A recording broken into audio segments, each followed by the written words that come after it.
Hello everybody. तो legend of Hanuman season 2 तो आप सभी लोगों ने देख ही लिया होगा क्योंकि उसको लॉन्च हुए काफ़ी टाइम हो गया है। हम लोग देखेंगे कि क्या क्या चीज़ें लीजेंड ऑफ हनुमान में अच्छी है, क्या क्या चीज़ें गलत है और क्या चीज़ें अच्छी हो सकती है या फिर इस सीरीज़ के क्रिएटर्स इसको चेंज कर सकते थे। तो दोस्तों, मैं हूँ आपका होस्ट एंड दोस्त। तो चलिए जल्दी से देखते हैं लीजेंड ऑफ हनुमान के बारे में। तो सबसे पहले हम लोग अच्छी चीज़ देखेंगे कि अच्छी चीज़ इस सीरीज़ में क्या क्या है। तो सबसे पहली चीज़ कि जब भी कोई भी गॉड स्क्रीन पे देखते हैं, जब भी कोई भगवान स्क्रीन पे देखते हैं तो उनका जो रूप होता है काफ़ी ह्यूज होता है, काफ़ी पावरफुल होता है और उनको देख के ही समझ में आ जाता है कि ये गॉड है। उनका जो डिज़ाइन है, उनकी जो इफेक्ट्स है वो काफ़ी अच्छी देखने को मिलती है। उसके बाद जितनी भी पास्ट की स्टोरीज़ है कैरेक्टर को लेके जो 2D एनिमेशन में बनाया हुआ है वो काफ़ी अच्छा है और काफ़ी इम्पैक्ट देता है शरद केलकर के वॉइस में, और ये जो एक्साइटमेंट है काफ़ी बढ़ा देता है। उसके बाद हम लोग को पुष्पक विमान देखने को मिलता है जो कि काफ़ी फ्यूचरिस्टिक है। उसके लिए हेलीपैड अलग से लंका में बनाया हुआ है रावण ने। तो इसको देख के हम लोग को पता चलता है कि हम लोग की संस्कृति में क्या क्या चीज़ें थी, कैसे वेपन थे, कैसे व्हीकल थे। उसके बाद अशोक वाटिका काफ़ी ह्यूज है। सेम सीक्वेंस में हम लोग को देखने को मिलता है रावण जब जाता है सीता से मिलने के लिए, तभी हम लोग को देखने को मिलता है कि अशोक वाटिका काफ़ी ह्यूज है और अशोक वाटिका के सेट भी काफ़ी अच्छे बनाए हुए हैं। लंका के सेट काफ़ी अच्छे बनाए हुए हैं, पैलेस काफ़ी अच्छा बनाया हुआ है और जो रावण का दरबार है काफ़ी ह्यूज बनाया हुआ है और काफ़ी अलग तरीके का बनाया हुआ है। उसके बाद जब हनुमान जी को पकड़ लेते हैं और रावण के सामने लेके जाते हैं, तभी वायु थोड़ी देर के लिए आते हैं, तभी रावण को पकड़ लेते हैं। वायुदेव को नाम लेके भी बोलते हैं और रावण को सेंस हो जाता है कि ये शायद हनुमान वायुपुत्र है। उसके बाद हनुमान जी भगवान राम के शक्ति का एक छोटा सा अंश दिखाने के लिए जब पूंछ बड़ी करके रावण से बड़ा सिंहासन बनाते हैं, तभी रावण एक चपटी बजाते ही वो पूरा का पूरा सिंहासन गिरा देता है। उसके बाद सोल्जर के जो कॉस्ट्यूम्स हैं, उसके बाद जो वॉर की प्रिपरेशन होती है वो काफ़ी अच्छी दिखाई हुई है, काफ़ी ह्यूज दिखाई हुई है। बाकी सब जो हम लोगों ने रामायण देखी है उससे थोड़ी अलग दिखाई हुई है।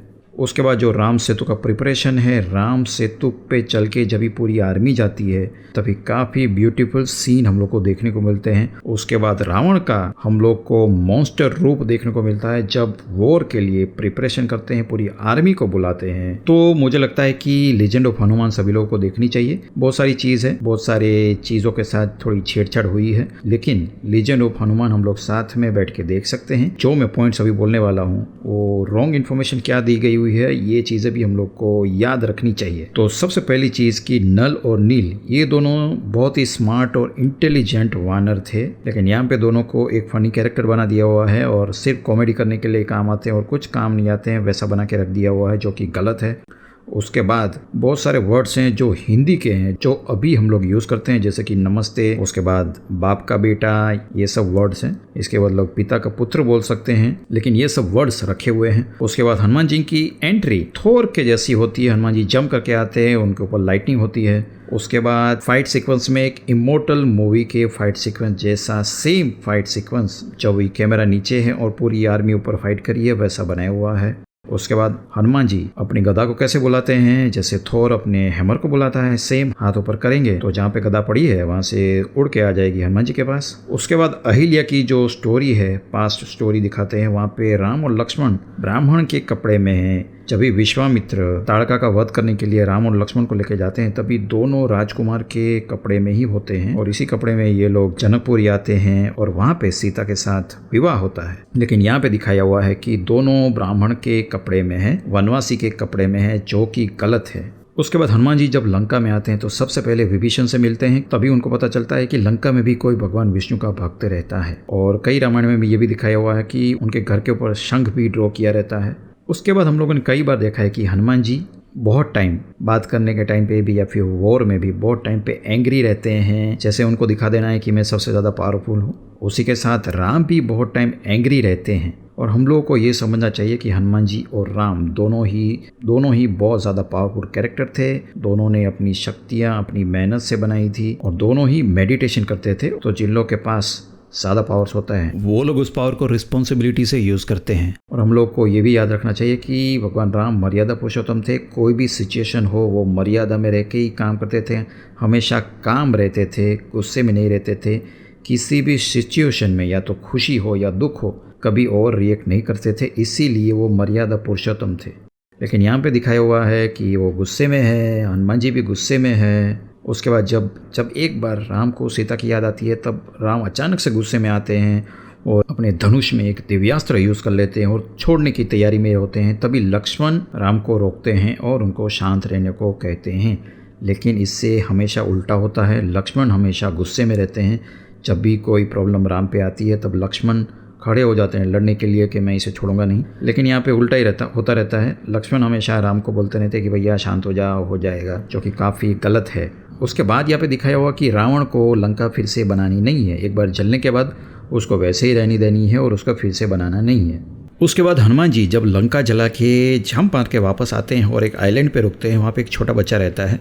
उससे बात करके जब जा रहे होते हैं तभी बच्चे को बोलते हैं बेटा थोड़ा साइड में हो जाओ और थोड़ा साइड में हो जाओ और थोड़ा साइड में हो जाओ, क्योंकि हनुमान जी को जंप मारना रहता है। तो हम लोग को रेफरेंस लेने के लिए कहाँ चाहिए, हम लोग ओरिजिनल, जब हम लोग के पास हनुमान जी जैसे ओरिजिनल कैरेक्टर हैं, हम लोगों को सीन चोरी करने की ज़रूरत पड़ती है। उसके बाद रावण के पास जो एक्स है उसका डिज़ाइन मोआना फिल्म के मौली कैरेक्टर के पास जो वेपन था सेम उसके जैसा है।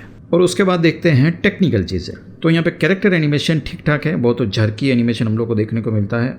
जब कैरेक्टर वॉक करते हैं गौर से देखेंगे तो कभी कभी वो स्लाइड करते हैं, एक स्टेप के बाद दूसरा स्टेप लेने में जब हम लोग पैर उठाते हैं वो नहीं होता है, लेकिन जब दूसरा पैर उठता है तो पहला पैर भी स्लाइड होता है। और जब मंदोदरी अशोक वाटिका में रो के भागती है तब उसका जो एनिमेशन है वो काफ़ी फ़नी है। इवन जो बच्चे हैं मेरी फैमिली में वो भी लाफ करते हैं कि ये कैसे रन करके भाग रही है। तो इस तरह के एनिमेशन में ध्यान रखना चाहिए कि सीरियस सिचुएशन में हंसी नहीं आनी चाहिए। उसके बाद कैमरा एनिमेशन कभी भी आपको डरा देगा, कभी भी कैमरा जूम हो जाता है, कभी भी कैमरा रोटेशन करने लगता है, कभी भी कुछ भी एनिमेशन हो जाता है, कभी भी कोई भी कैमरा एनिमेशन स्मूथ नहीं होता है। उसके बाद जो कैरेक्टर के लिप सिंक है, यानी कि जो डायलॉग बोलते हैं, आपको पता ही नहीं चलेगा कि एक्चुअल में वो डायलॉग बोल रहे हैं कि नहीं बोल रहे हैं। और इसी टाइम पे कुछ कैरेक्टर जब बोलते हैं तब उनके टीथ दिखते हैं।